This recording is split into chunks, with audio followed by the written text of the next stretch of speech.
MS-13 has been a hot commodity lately, in the news as well as on the streets. The mob reporter here with a look at the street gang that US President Donald Trump has made public enemy number one. Members and alleged members of the Mara Salvatrucha, a street gang better known as MS-13, have been facing a lot of heat. Donald Trump made a rare presidential arrest announcement last week from the Oval Office at the White House. Here's some of what he had to say. This is probably the meanest, worst gang anywhere in the world, the MS-13 group, and a big dent is put in them. They're an evil group of people. They're sick, they're deranged. Those are strong words spoken on a huge stage. His Attorney General, William Barr, was similarly firm in his condemnation. MS-13 is somewhat unique in this sense. They have the street savagery that you would see in a gang. It is not driven by commercial interests the way, for example, the Mafia traditionally was. It's about honor of being the most savage, bloodthirsty person you can be and building up a reputation as a killer. So this in some ways is a death cult. Those comments don't leave a lot of room for interpretation. Senior law enforcement officials were at the White House to unveil recent operations aimed at eroding MS-13's activity on both the West Coast and the East Coast of the United States. We're going to make entry and then make sure that the scene is safe, and then the actual search portion of the warrant will be conducted by the agents that are assigned to the case. MS-13 has had strong and widespread growth in recent years. While often billed as a Central American export, it was actually made in America. Started by refugees and expats from El Salvador in Los Angeles in the 1980s. The organization and hierarchy of the gang is similar to other groups, criminal or otherwise, but has its own nomenclature.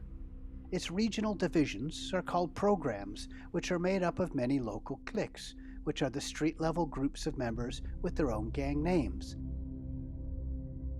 Within MS-13, inducted members, similar to what the Mafia would call a made man or a wise guy, are called homeboys. And as an initiation, wannabe members are jumped in, meaning that they have to withstand a beating by other members for 13 seconds. That uses the special place of the number 13 has in MS-13 symbolism, with the 13th letter of the alphabet being M. There are MS-13 cliques across the United States, some in Canada, Mexico, and across Central America. Its growth has been explosive. There are estimated to be well more than 10,000 members in the U.S., with a known presence in 46 of the 50 states. In 2012, MS-13 was the first street gang designated as a transnational criminal organization. And last week, it drew a new distinction. Armando Melgar Diaz became the first MS-13 gang leader to face terrorism charges in America.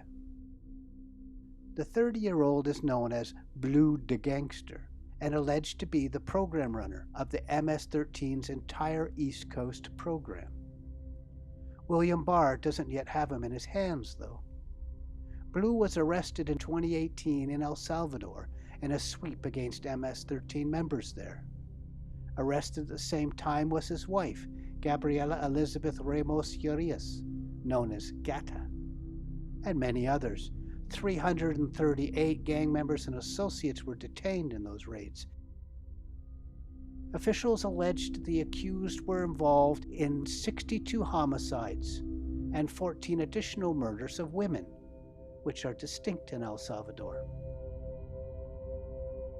Seized during Blue's arrest were 6 cell phones he used to communicate with at least 16 different cliques of the gang in the U.S., including in Texas, Maryland, Virginia, and North Carolina, authorities said at the time. U.S. officials now say Blue was responsible for gang activity of 20 MS-13 cliques in 13 states. Some of these conversations were intercepted and recorded. Last week, authorities in the U.S. also hit the West Coast program of MS-13. In Las Vegas and Los Angeles, a dozen or so alleged MS-13 members were arrested and charged with various criminal offenses. 13 of those listed in the indictment are charged under the federal Kingpin statute and multiple drugs and firearm offenses. These trials should be interesting to follow. Thanks for watching.